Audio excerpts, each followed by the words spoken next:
पितरों के उद्धार के लिए इंदिरा एकादशी का बहुत महत्व बताया गया है।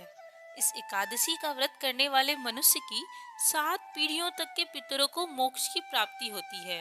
वहीं स्वयं इस व्रत को करने वाले मनुष्य को भी मोक्ष की प्राप्ति होती है।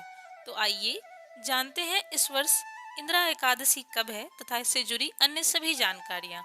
चैनल पर नए हैं तो चैनल को सब्सक्राइब जरूर कर लें। पंचांग के अनुसार अश्विन माह के कृष्ण पक्ष की एकादशी 9 अक्टूबर को दोपहर 12:36 पर शुरू होगी और अगले दिन यानी 10 अक्टूबर को दोपहर 3:08 पर समाप्त होगी। सनातन धर्म में उदया तिथि मान है, अतः 10 अक्टूबर को इंदिरा एकादशी मनाई जाएगी। अब बात करते हैं पारण के समय की। पारण 11 अक्टूबर को यानी सुबह 6:19 से लेकर 8:39 के मध्य किया जा सकता है। इस समय में गरीबों एवं जरूरतमंदों को अपनी आर्थिक स्थिति के अनुसार दान पुण्य अवश्य करें। अब बात करते हैं इंदिरा एकादशी के पूजा विधि की। अन्य एकादशी की तरह इस व्रत के धार्मिक कर्म दशमी से ही शुरू हो जाते हैं। दशमी के दिन घर में पूजा पाठ करें और दोपहर में नदी में तर्पण की विधि करें। श्राद्ध के तर्पण की विधि के पश्चात ब्राह्मण भोज कराएं और उसके बाद स्वयं भी भोजन ग्रहण करें। याद रखें, दशमी पर सूर्यास्त के बाद भोजन ना करें। एकादशी के दिन प्रातःकाल उठकर व्रत का संकल्प लें और स्नान करें।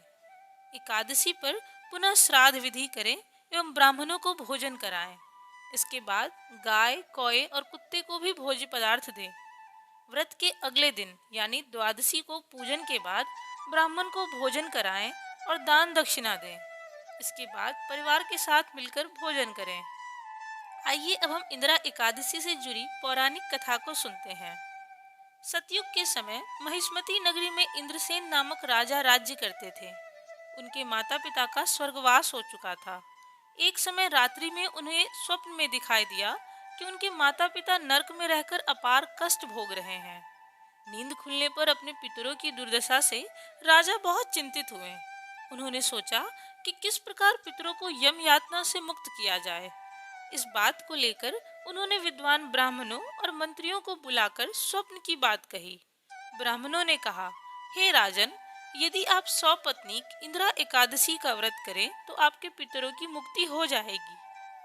इस दिन आप भगवान शालिग्राम की पूजा, तुलसी आदि चढ़ाकर ब्राह्मणों को भोजन कराकर दक्षिणा दें और उनका आशीर्वाद लें। इससे आपके माता पिता स्वर्ग को चले जाएंगे। राजा ने ब्राह्मणों की बात मानकर सपत्नीक विधि पूर्वक इंदिरा एकादशी का व्रत किया। रात्रि में जब वे सो रहे थे तभी भगवान ने उन्हें दर्शन देकर कहा, राजन, तुम्हारे व्रत के प्रभाव से तुम्हारे पितरों को मोक्ष की प्राप्ति हुई है। इसके बाद से ही इंदिरा एकादशी के व्रत की महत्ता बढ़ गई। धन्यवाद।